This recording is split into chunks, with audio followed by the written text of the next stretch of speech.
All right, hello and welcome. This is Mike here from the Matchday Vlogs channel, following everything Southampton. Chris, thanks so much for having me on the show. You sent me a whole list of questions here to go through, which I've read some of them ahead of time. I'm a little bit trepidatious of answering, if I'm honest. But here we go. What have you made of the season so far in the Premier League? Let's be honest, it's been quite rough. We've had 2 draws and 1 win. Total of 5 points, rock bottom of the Premier League, and we've conceded 10 goals through our own mistakes and scored 10 goals. So it feels like our systems, although they do look quite good at times, are having us found out really. So it's not been a good ride so far, but I kind of feel that 5 points feels a little bit harsh considering some of the games that we've had with narrow misses at the end. So pretty tough there. Describe the job that Russell Martin has done for the club. He's done a great job in terms of getting us up to the Premier League. Last season in the Championship was incredibly tough. Leeds accumulated, I think, 92 points for the season and didn't get autos, which seems utterly crazy, missing out on the playoffs by losing 1-0 to us in the final. We actually beat them 3 times in that season, so it does seem crazy that it was such a tough season to get back in the Premier League, but here we are. But Russell Martin has done a great job in terms of getting us back in the Premier League. Some would argue that he had a very strong side to get us there. I would probably say that Leicester and Leeds both had stronger squads than us. And Ipswich just did incredible things with the same side there in League One. So, but in terms of what he's done for the club, he's got the players back on side. When we were relegated at the end of the previous season, it was all in disarray really, and to try and keep the squad who weren't departing together and change the whole way of playing was quite something. But now some are questioning those styles at the moment. What are your aims for this season? Survival, if that could still be a thing. I believe we're on track to match Derby's record of 12 points in the Premier League season. But look, like I said, we've had some close shaves in previous games, so who knows? I'd like to think that we could actually make it slightly more competitive towards the last stage of the season, but it's not looking good at all. Let's be quite honest. Your thoughts on Tottenham this season so far, and Ange Postecoglou? I've really enjoyed watching Tottenham play. It's been absolute cinema, if I'm quite honest. The style of football that you guys play, it brings a lot of goals, some in favour, some not so, but it's exciting to watch.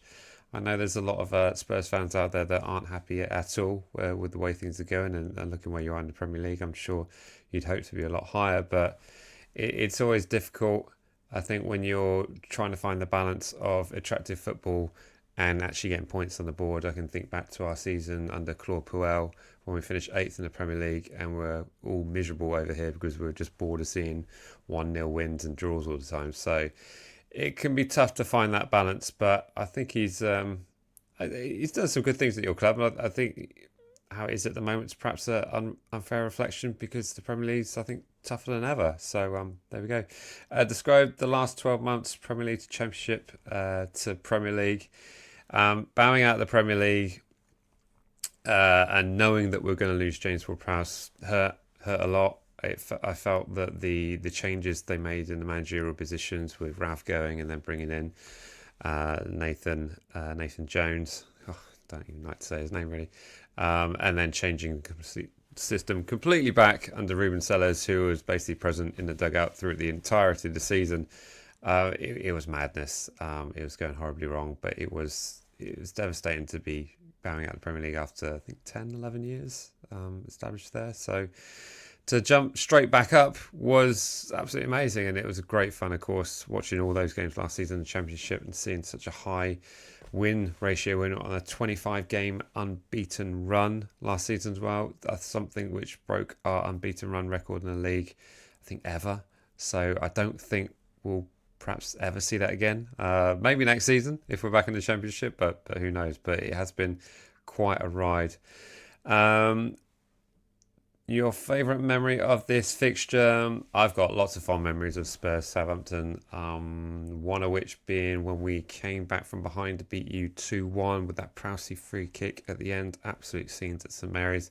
And a rather romantic tale of the 3-2 at your gaff. It was a back and forth game, but it meant a lot to me because actually the last time that fixture played at the Tottenham Stadium, it was the last game I got to see my brother, who sadly passed away. So he predicted a 3-2 win on that game. So romantically, I said a 3-2 win to Saints, and it happened, and it was magical. So thanks for that. Which Spurs players do you fear? Oh, how long have you got? Kulusevski. I think Maddison's obviously an absolute baller. Human Son always seems to get a goal against us, or a penalty at least.